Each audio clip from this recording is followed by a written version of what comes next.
Welcome to another episode of the Empowered Fertility Podcast, the place where we dive deep into all things fertility. I'm Dr. Brenna Squires, a clinical psychologist and fertility support coach, here to bring you the knowledge, resources, and expert insights you need to feel confident along your journey to parenthood. So let's get started. Hey everyone, and welcome back. Today we are talking all about the connection between your spine, your nervous system, and your overall health. Plus, we're going to look at how all of this connects to your fertility, male and female fertility. So I'm really excited to talk about that today. We're also going to be going over chiropractic care and how different types of chiropractic adjustments, as well as different tests the chiropractor can do, can help your overall health, your nervous system, and your fertility. And here to speak with me today is Dr. Suzanne Foley. She is a chiropractor and owner of Seagate Chiropractic in the Tampa Bay area. And I'm really excited about this conversation because she's not just any doctor. She's actually my doctor. She's my chiropractor who's been able to help me heal my back, heal my nervous system, and help me feel healthy from the inside out. So I'm really excited to get her take on a couple of things and to help her share her knowledge with you today. So welcome to the podcast, Dr. Suzanne. I'm excited you're here today. Thank you for having me. Yes, I am so excited to talk to you about this because this is something that we've talked about in many times that we've met. So I would like you to share how the spine connects to our overall health and what you specifically do to support this.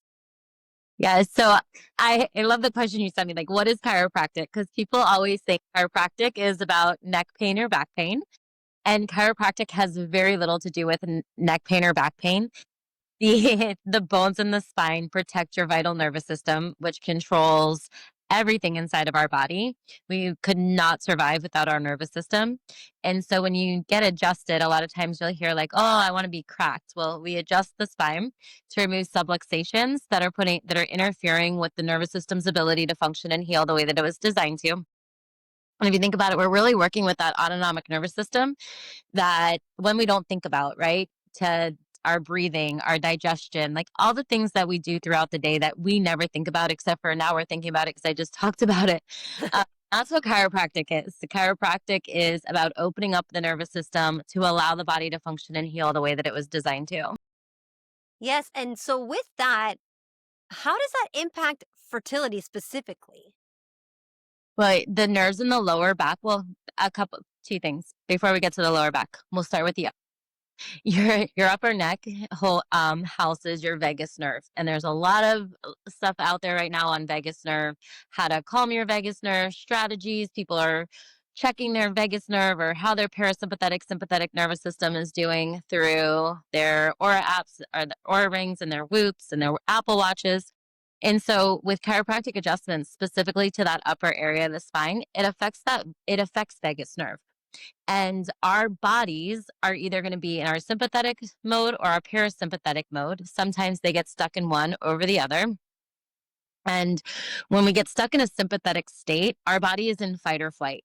So our body can't relax to do the things that rest and digest would do. And so first addressing where the body is in the state of nervous system function. Are we exhausted in a sympathetic state? Are we rest and digesting? Or are we still running in a sympathetic state and haven't yet hit exhaustion? And so with balancing that area of the spine and the transitions areas of the spine, you can really calm the nervous system down. So for the body to be able to reproduce, it has to be in a calm state. It can't be in a fight or flight state. In fertility challenges, but then also in pregnancy in general, because our mom's nervous system is directly related to baby's nervous system. We're growing the baby's nervous system. So we really want it to be in a relaxed state. The other area of the spine would be in that lower back. Those nerves go out to the adrenal glands. So they affect our stress levels too, pour out our cortisol when we're in stressful situations. But a lot of times we live in very stressful environments and lifestyles that our adrenals get fatigued. So opening up that nerve allows for better adrenal brain communication. And then those nerves in the low back also go out to the reproductive organs. So if there's interference on those nerves going out to a reproductive organs, that can also affect the body's ability to function the way it should. Yeah. And do you mind explaining it a little further? You've explained it to me before, but explain it to our listeners with how the those nerves can get kinked when the spine is off. Yeah. So if you think of the spine and the nervous system and the brain sending messages down your spine and out those nerves, if you think about it as filling up a straw. So if you fill a straw up with water and then you don't pinch the straw or anything, then water just flows right out of the straw. But if you take a straw and then you kink it in the middle and squeeze it, water can't get through completely. There's some that's going to come through, but not all of the water is going to come through. Same thing happens with nerve impulses. When there's pressure on a nerve, that nerve cannot send the direct communication back to that organ, and the organ can send the direct communication back to the brain, the spinal cord and brain clearly because of that interference being put on there. Yeah, and so that's why so all the adjustments that you do each time you do the adjustment, so when you adjust the neck and adjust the back and in different areas of the back, it just realigns that straw, so to speak, realigns those nerves. Yeah. It opens up the communication highway from the brain to the rest of the body. Yeah. And so that sounds super important with the areas that you mentioned for fertility, with all of the areas in the pelvic area, all the areas in the neck, that you want all of those signals going out smoothly. Yep. Yeah. And good communication through the body. Yeah. hmm And with that, are there any specific tests to identify the nervous system like that? There's a few. So a lot of times, if people don't want to get exposed to radiation, you'd think, and get X-rays, that would be the one way to tell where the bones are structured.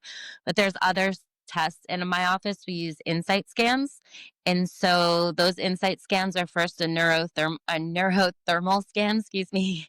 And so that's the autopilot assessment.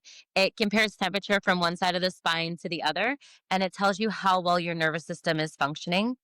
And then when we see that, um, like we were talking about before, but when we think about the autonomic nervous system, it's on autopilot, right? Controlling our heart rate, controlling our breathing, controlling our digestion. And when we observe temperatures that are out of balance, that shows us where there's areas in the spine that we have energy that's stuck. So that the nervous system has been working overtime in that area.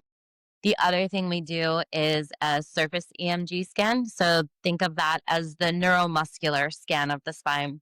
And so that is testing the neuromuscular system's function and where it's holding stress or holding or storing energy. Think of that as like a stress blueprint. It shows up tension patterns, it shows areas of hyperactivity and regions that um, are being exhausted or uncoordinated with the rest of the body.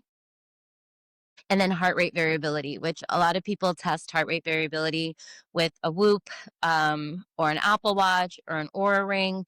And so, what that measures is how well your body's handling stress, and where you have the gas pedal on, sympathetic, and where you have your brake pedal on, parasympathetic, of the nervous system, and how well they're functioning together, or is one predominantly taking over the other, or are they both complete, or one or the other completely exhausted. Yeah, so you said the heart rate variability, that's something that you test in the office, or that's something that they test on their own? We test that in the office too. It helps to tell us what part of the nervous system needs to be addressed, as well as the other two scans show us where there's interference in the nervous system and what specifically needs to be done to help the body neurologically heal. Yeah. And I know a lot of listeners who have been on this journey for a while are used to tests, but there are so many different type of tests out there. It can kind of make them nervous if they don't know what to expect. Can you break down a little bit with those three tests, like what it looks like? Are they fully clothed? Are they standing, sitting? What can they expect? So, with those tests, we typically have our patients put on a gown, opened in the back, so that we have direct access from the spine. The thermal scanner is just two little balls that go up either side of the spinal column. There's no pain, there's no interference, testing temperature the entire way up from the sacrum, the tailbone, all the way up to the top of the spine where we have our atlas bone. And then the nervous system, this SEMG scans, which is going to be neuromuscular scans, are just three little probes on either, on two devices. They don't cause any radiation or anything. They're testing tonicity in the muscles up the entire spine. And then HRV, excuse me, is probably the easiest one because you put a clip on your ear and you sit there for 3 minutes. Does not require you to be gowned, and it tracks your HRV over those 3 minutes. Very neat. Yeah. So sounds again pretty simple, pretty easy, not anything painful. No, they're non-invasive. I mean, we do them on babies, we do them on kiddos. My own son does the scans. I've done the scans, so they're non-invasive. Yes, and with that, um, are there any recent studies or strategies that you've learned that have to do with either preconception, so fertility, or prenatal? So there's some um, training that we've done recently and really tracking the heart rate variability. And that is key because that helps us know, okay, how is mom's body handling stress? And is mom's body so stressed out that it's fatigued and it's just running in a sympathetic state? Or is it in that adaptability, resilient phase where it's synchronizing the two nervous systems, being able to work together in harmony? And so we really want to see that in the harmony state when it comes to preconception, um, and conception. You want the mom's nervous system to be really balanced. And there's ways through specific chiropractic adjustments that you can help that heart rate variability become more adaptable.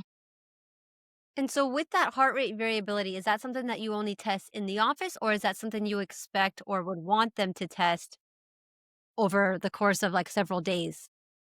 We typically track it only in office. I mean, a lot of people do track theirs on a regular basis, but we track it in office, and depending on everybody's individual care, some people get it rechecked every 12 visits. Some people may be more frequent. With heart rate variability, it can take some time for that test to change. So really over a good 3 month period to see that change. Yeah. And then, so you said also with there's specific adjustments that can be done. Is that anything different than what you would have done based off of their other scans? If we know that, sometimes yes. So if a mom is coming in and we've had previous scans on her, we're always going to do new scans based on where she is in life, and how we can best help her. So if we do that and we find that, okay, their HRV is, let's just say, it's super sympathetic. Well, what we want to do is really help activate their parasympathetic nervous system.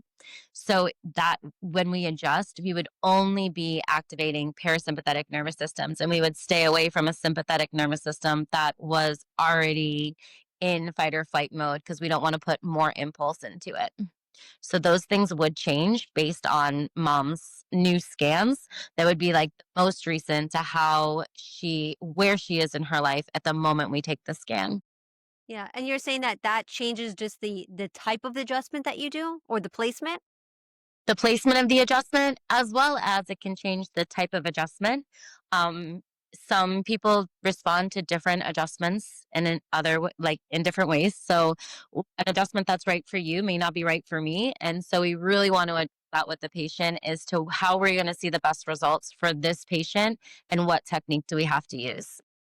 Yeah, and I was thinking about that for someone who has never had an adjustment and who's listening thinking, "I don't even know what you're talking about." And they're kind of nervous about getting these adjustments because they only know about the back cracking and hearing all of these cracks everywhere. So, what would you say to ease these individuals' concerns about starting off in chiropractic care? So chiropractic care, if you go to a chiropractor that is specifically neurological based chiropractor, you aren't going to feel, you're not going to It's not gonna be a TikTok video of adjustment. When people are always like, "I don't wanna get adjusted like that," I understand. Um, Neurological focused chiropractic is very gentle adjusting. Um, we use instruments, so it's not a lot of high impact adjusting, to get the best results for our patients. So sometimes they're never gonna hear a crack in our office, um, when they get adjusted because of the type of techniques that we use. Yeah. And so you said neurological based. What are the other types? I would hope they would all be focusing on that. So yes, they are all impacting the nervous system one way or the other. Um, but when you look at neurological based chiropractic, you're really adjusting where is the nervous system trapped, and you have the primary place that the nervous system needs to be adjusted first, and then where do we go from there? A lot of times when you also have pain relief chiropractic, which is what a lot of people think chiropractic is, and they're only addressing the problem where the pain is.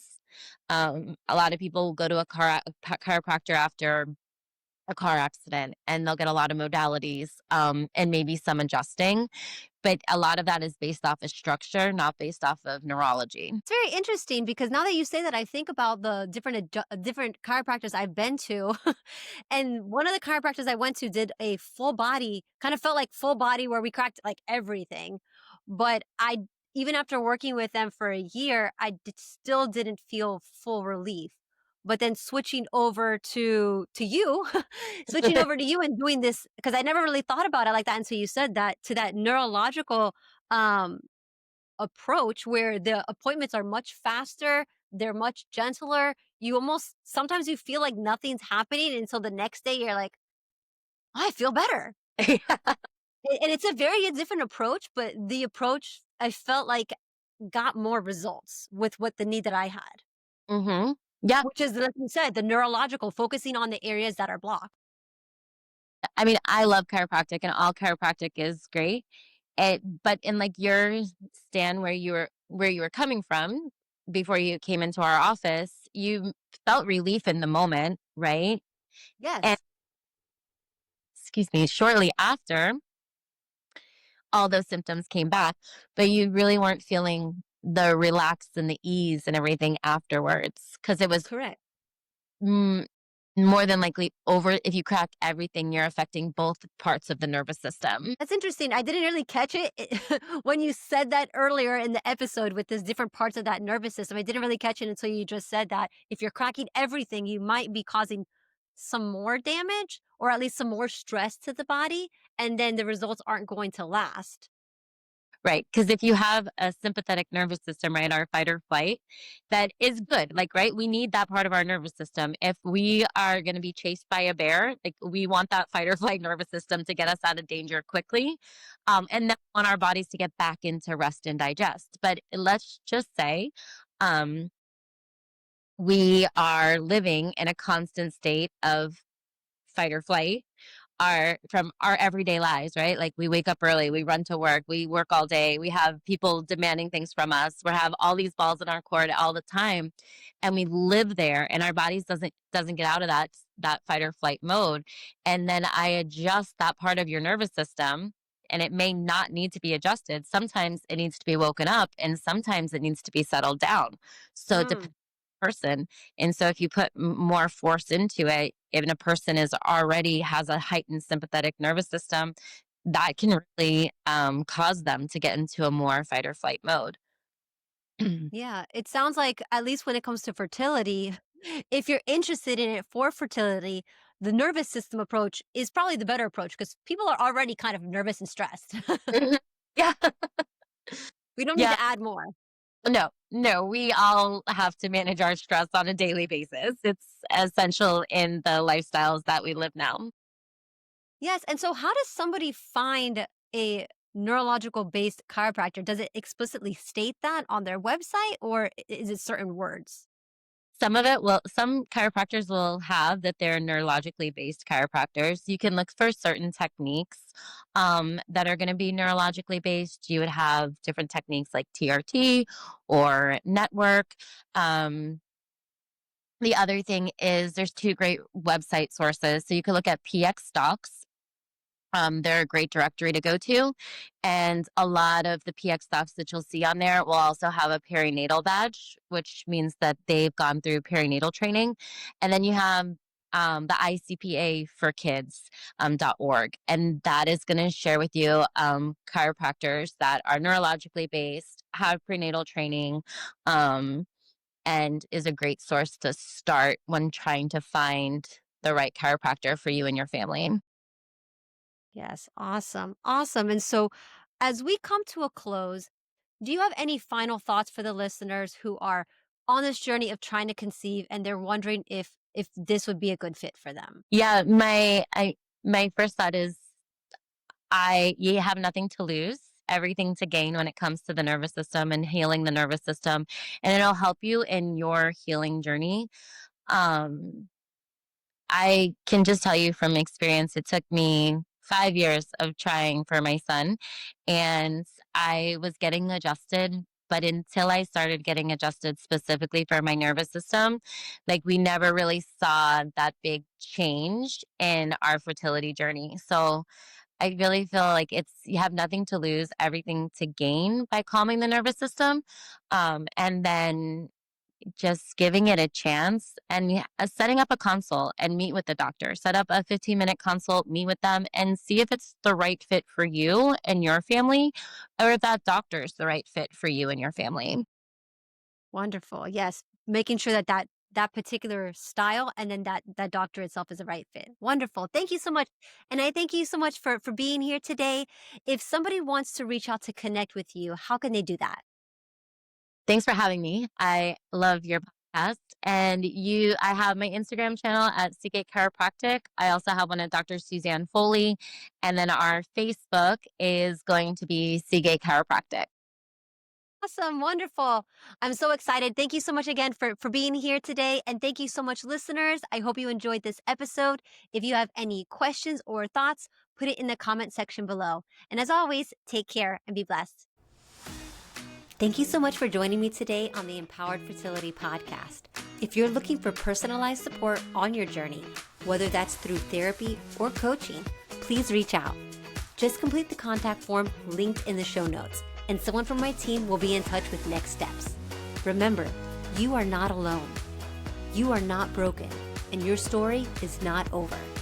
See you in the next episode.